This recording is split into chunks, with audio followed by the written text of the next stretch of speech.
que se hizo famosa en su momento, La Soga me refiero, porque los primeros 25 minutos son un solo plano. Y fue de 25 minutos porque era lo que duraba el carrete para filmar. Entonces es una sola toma de 25 minutos, verdaderamente magistral. Luego le ganó un cineasta ruso que filmó El Arca rusa, porque ahí toda la película es un solo plano. Son 2 horas y media con toda la historia de Rusia narrada en el Hermitage. Intervienen 5.000 actores y es un solo plano secuencia. Pero la hizo inspirada en esta hazaña que en su momento fue la de Hitchcock. ¿Pero por qué se los comento?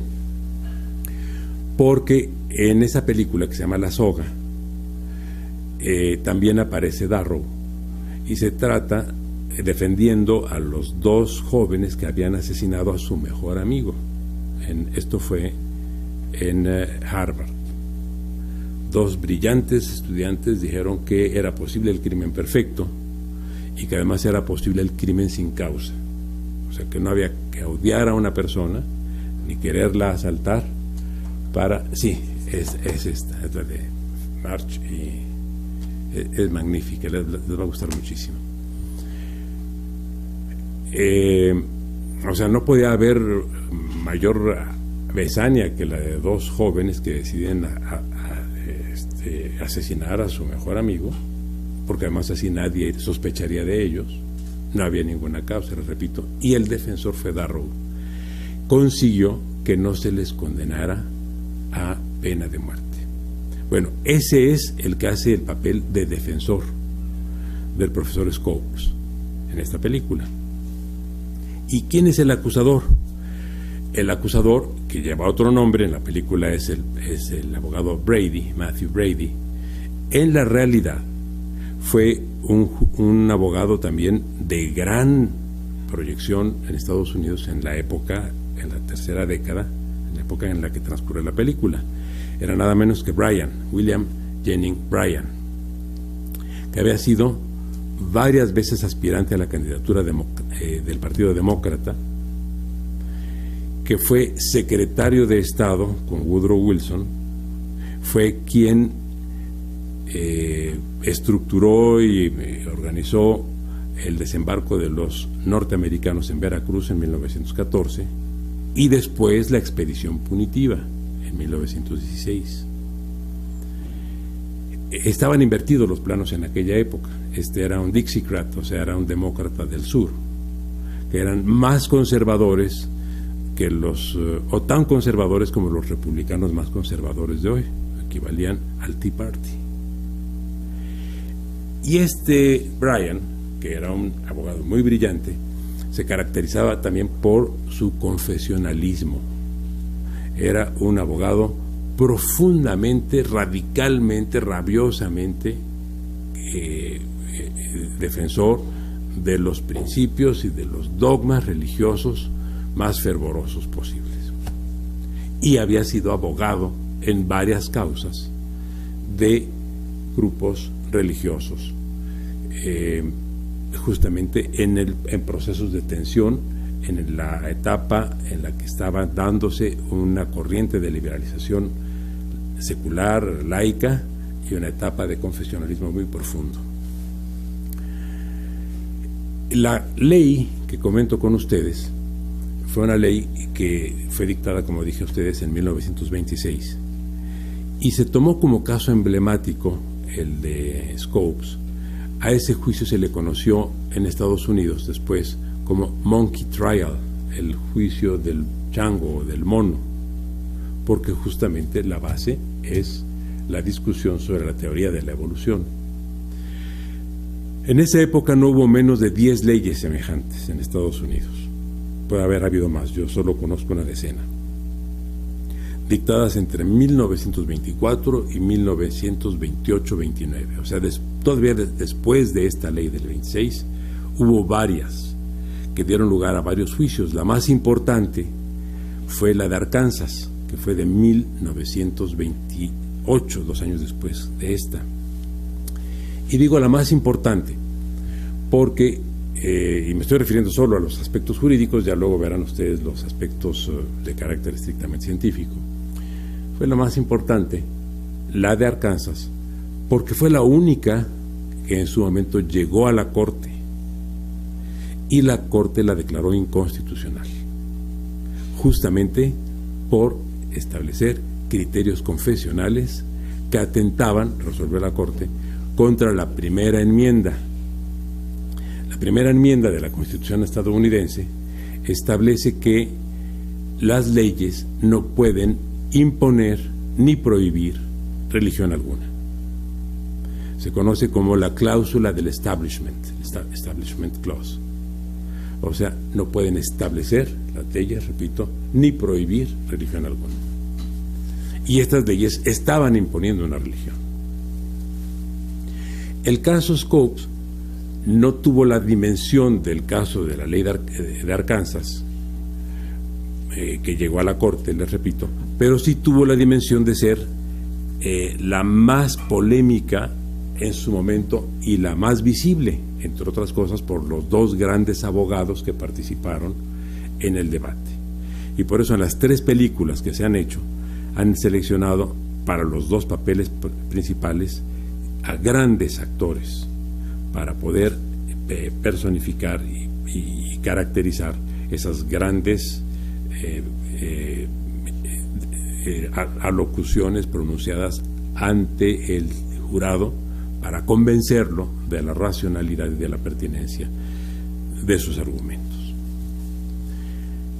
¿Por qué no llegó este caso, el de Scopes, a la Corte? Porque, perdonen, ya estoy adelantando una parte de la trama, porque finalmente hay una sentencia, pero la sentencia tuvo vicios procesales. La sentencia fue una multa de $100, pero como hubo deliberadamente vicios en la imposición de la multa, entonces no se pudo aplicar esa sanción, y al no poderse aplicar ya no era impugnable.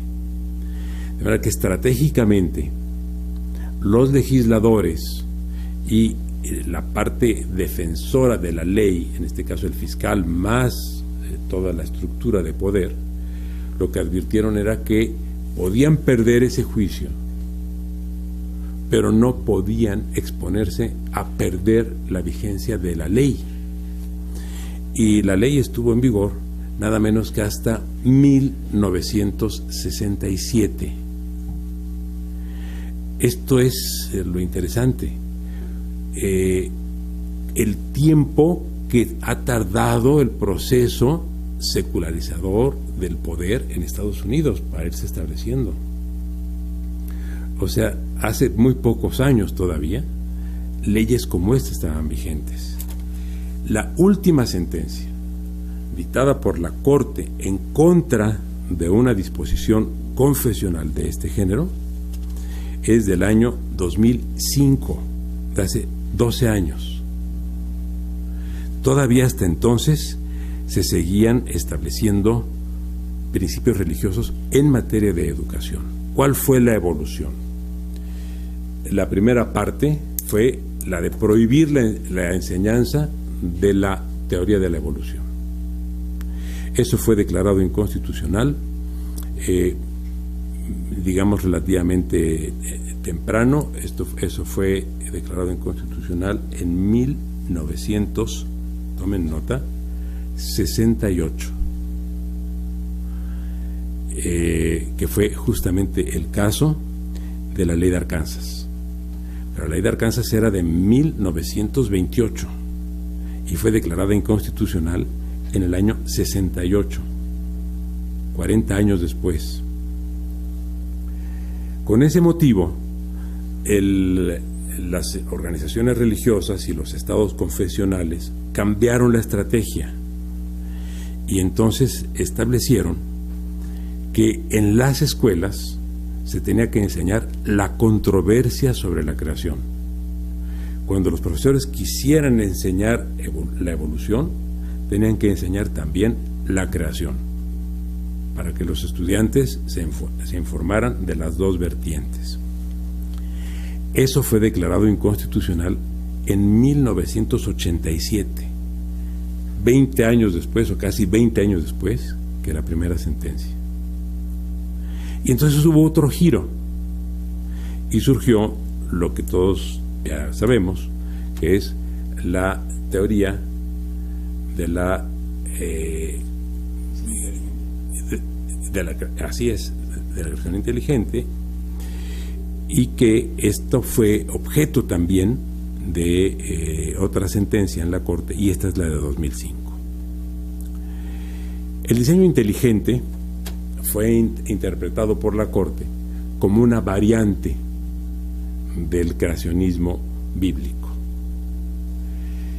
Aunque ya no estaba presente el concepto literal de la creación, esto a lo mejor lo puede explicar mejor el doctor Roberto Blancarte más tarde, pero aunque ya no estaba directamente vinculado a la enseñanza de la Biblia, de todas maneras el diseño inteligente se consideraba como un proceso desvinculado de la evolución y desvinculado de lo que se consideraba más peyorativo, que era el hecho de que descendiéramos de seres inferiores, o sea, de animales. Bien, este es en general el panorama que nos permite esta película, que nos permite ver esta película y apreciar cómo se da una polémica que corresponde a un juicio celebrado en 1926 y cómo se cierra el debate sobre la educación en cuanto al creacionismo bíblico o al diseño inteligente solo hasta 2005, casi 80 años después, 79 años después. Eso es lo que ha durado esta polémica, y era lo que me interesaba comentar con ustedes para que se viera cómo un proceso educativo, científico, en un país con las características de Estados Unidos, ha llevado casi un siglo. Bien, no sé si, Toño, tú vayas a hacer una exposición ahora o la vayas a hacer al terminar la película. ¿Tú qué prefieres? No lo que, pues si quieres democráticamente lo sujetamos aquí a lo que determine Paulín. la resolución democrática.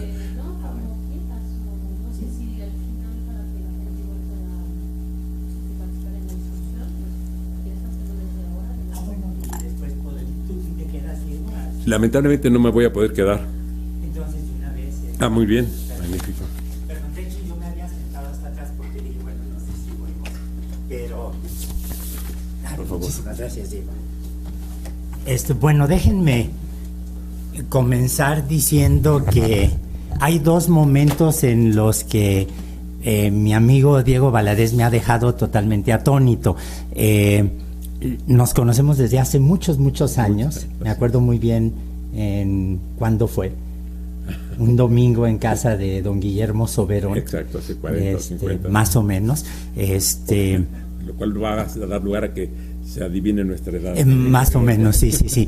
Pero a pesar de tantos años de conocerlo, lo que yo creo que es fascinante en una amistad es cuando siempre se tiene la capacidad de la sorpresa. Una primera me la llevé cuando participamos en el Colegio Nacional en un homenaje póstumo a Rubén Bonifaz Nuño, y me azoró el conocimiento de los clásicos que Diego tenía y lo acucioso que era como lector de el mundo grecolatino.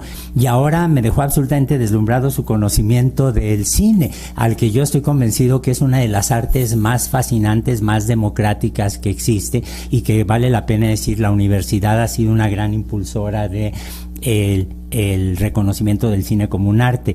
De hecho, te voy a hacer una propuesta después sobre lo que acabas de decir.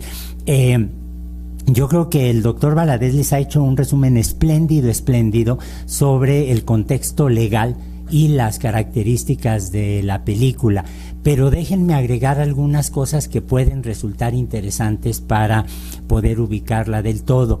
En primer lugar, lo que lleva al juicio al profesor Scopes fue una trama urdida por la Asociación Americana de Libertades Civiles. lo hicieron totalmente a propósito, quisieron colocar al aparato legal en Tennessee en un callejón sin salida para demostrar lo absurdo que era el tener una ley que efectivamente estaba prohibiendo la enseñanza de la teoría de la evolución. El profesor Scopes era un profesor de gimnasia. Él daba gimnasia y preparó muy apresuradamente una clase de teoría de la evolución totalmente a propósito, como una provocación. Y el resultado todos lo conocen ustedes. Hay que decir que el abogado que defiende Bryan, que era el nombre, como ya bien decía el doctor Valadez, el abogado que está defendiendo el estatus legal en ese momento era un diabético y fue tal el golpe que se llevó con haber sido derrotado en el juicio que perdió la vida 3 o 4 días después porque no pudo tolerar la presión a la que se vio sometido.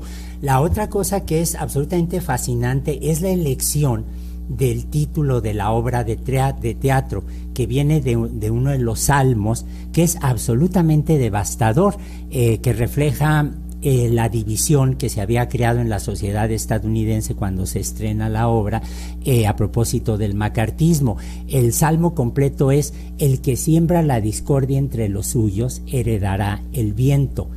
Y es una crítica absolutamente devastadora a la actitud de McCarthy y sus secuaces, que realmente provocaron una polarización, una división absolutamente extraordinaria en la sociedad estadounidense. El juicio, como bien ha descrito Diego Valadez, dura varios días en un lugar absolutamente abrumador por el tamaño de la sala del jurado, por las tensiones que se estaban provocando, por la división que se genera en la población local primero y luego cómo se extiende a todo Estados Unidos.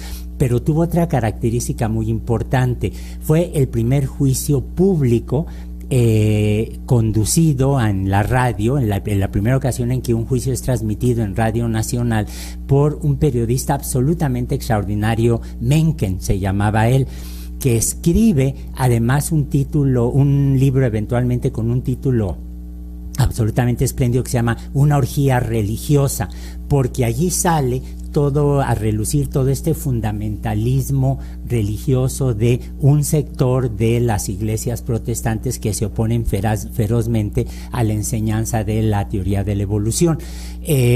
Como se pudo demostrar a lo largo del juicio, Bryan conocía mal las escrituras, conocía mal la Biblia, pero además Bryan es el ejemplo típico de algo que yo pensé que se iba a mencionar hoy en la mañana cuando se estaban discutiendo en términos de las humanidades el concepto de laicidad, y es esa mala interpretación que algunos hacen de Darwin, al que le atribuyen estar aplicando categorías biológicas a los problemas sociales. La idea de la selección del más fuerte, que es una frase que utiliza Charles Darwin en El origen de las especies, es un término que tiene su origen en Malthus, que ha sido completamente mal entendido por tanto los humanistas como por los científicos. Malthus era un hombre absolutamente extraordinario al que le preocupaba enormemente el destino de los desprotegidos en Inglaterra.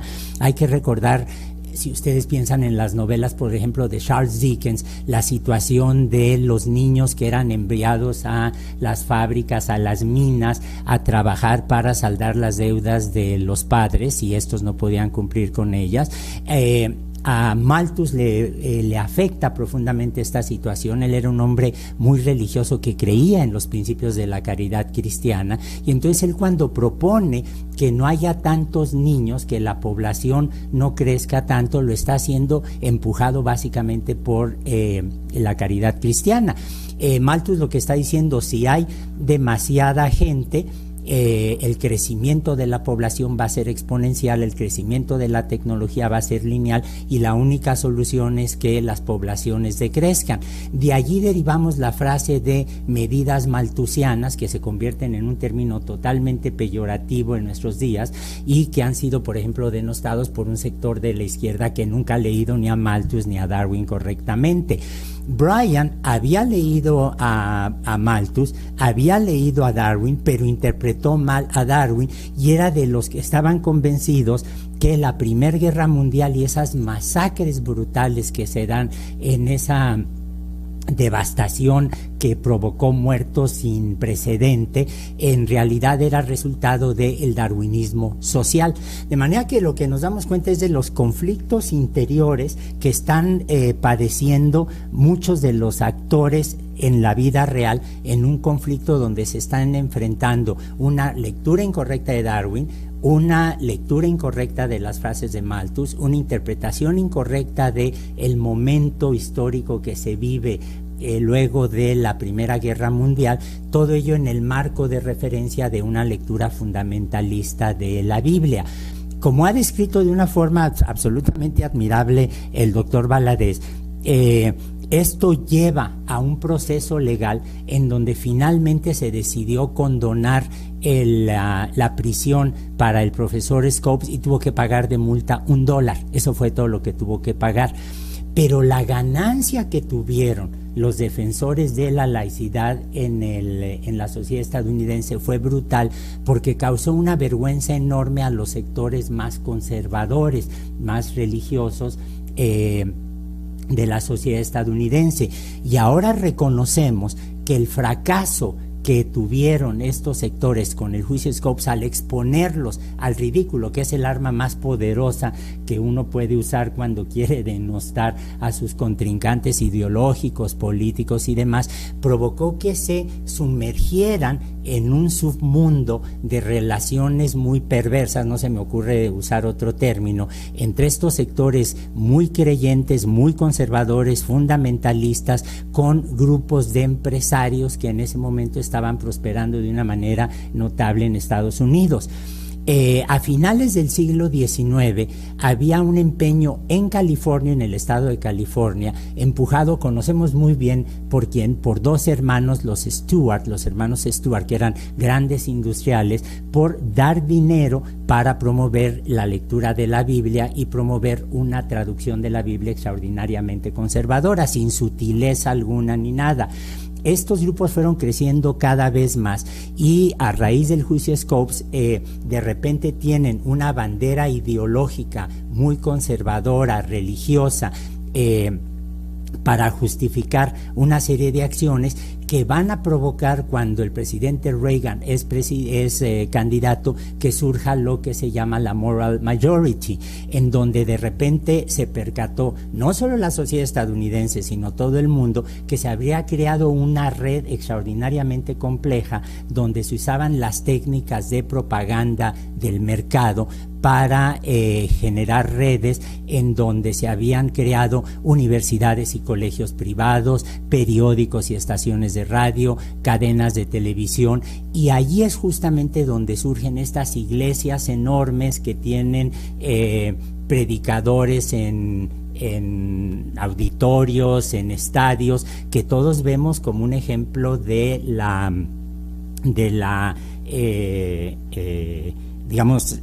capacidad económica, organizativa y política como para influir en las leyes de la educación y en la enseñanza en los Estados Unidos. ¿Cuál es la situación actual? Efectivamente, como bien decía el doctor Valadez, la Suprema Corte reconoce muy correctamente que el diseño inteligente, que fue el último acto de transvestismo que conocemos a este grupo de organizaciones, dice que finalmente esta es una forma religiosa de estar enseñando o de pretender enseñar la religión, de introducir la religión en las escuelas públicas. Pero el hecho concreto es que la sociedad estadounidense sigue siendo afectada por estos movimientos y es una sociedad extraordinariamente conservadora.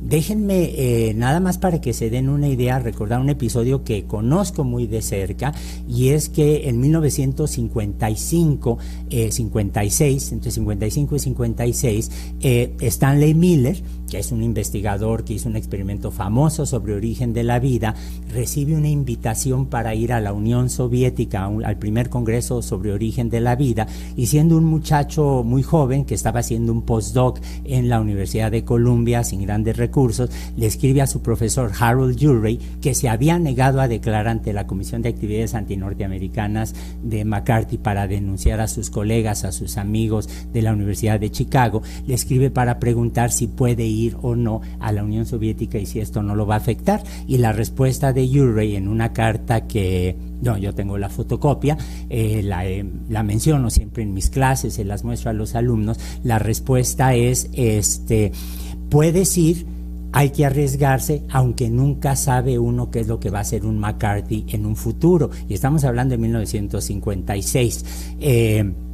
Stanley Miller, que era muy disciplinado, cuando recibe la invitación ya formal para ir a la Unión Soviética, siendo como era un hombre muy obsesivo con la cultura, fue a la biblioteca a pedir prestado un libro de literatura rusa, el que ustedes quieran, Tolstoy, Ana Karenina, se lo prestaron. Termina el libro y regresa y pide otro libro distinto, ustedes, el que quieran, Pushkin, ¿no? Eugene Onegin, se lo prestan. Regresa el libro, va por un tercer libro, Gogol, ¿no?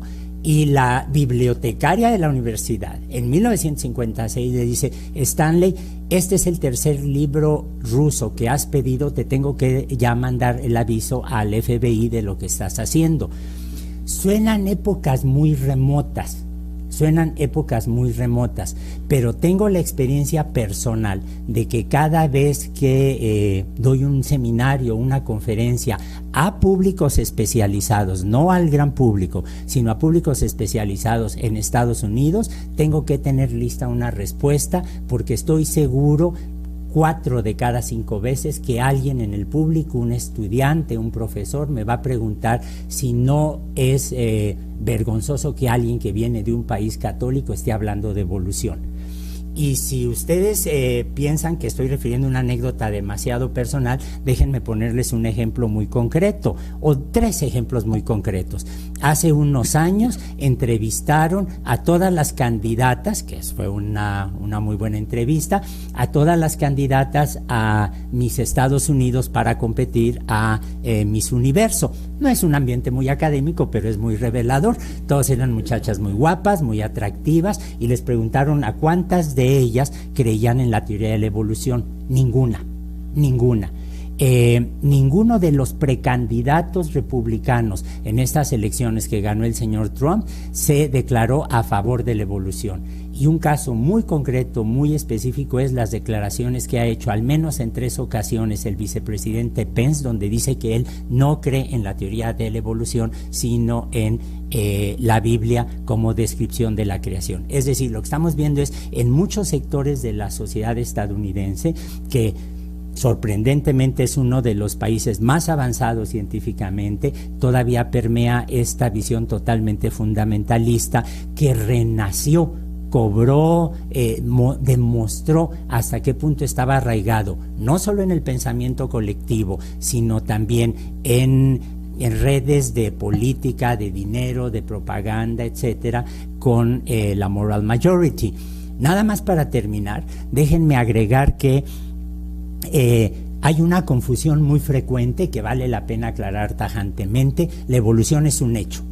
Nuestra teoría sobre cómo se da la evolución puede ser imperfecta, puede tener errores o puede estar equivocada, pero la evolución es un hecho.